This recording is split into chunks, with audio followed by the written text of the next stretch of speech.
Bu yaxınlarda Bakıda avtomodel idmanı üzrə SSR-nin 22-ci şəxsi komanda çempionatı keçirildi.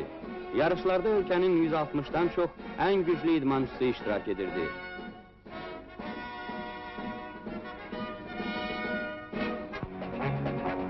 İdman həvəskarları Respublikamızın yığma komandasının müvəffəqiyyətli çıxışlarını yaxşı xatırlayırlar.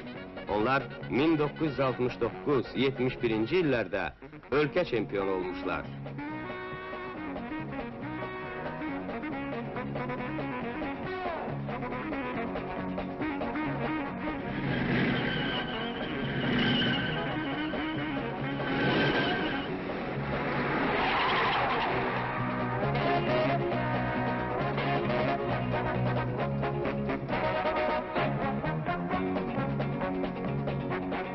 Bu startdan sonra ölkənin avtomodelçiləri Avropa birinciliyində yarışacaqlar. Çempionat İsveçdə keçiriləcəkdir.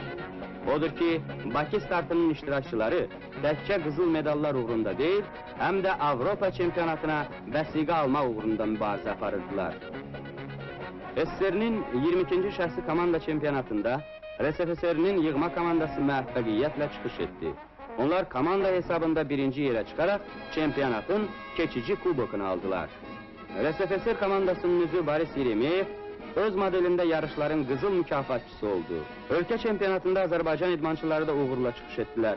Yuri Osipov çempionatın bürünc medalını aldı. 15 yaşlı Eldar Əliyev ralli tipli modeldə ölkə çempionatının qızıl medalına layiq görüldü. SSR-nin 22-ci şəxsi komanda çempionatında komanda hesabında həmyerlilərimiz 4-cü yerə çıxdılar.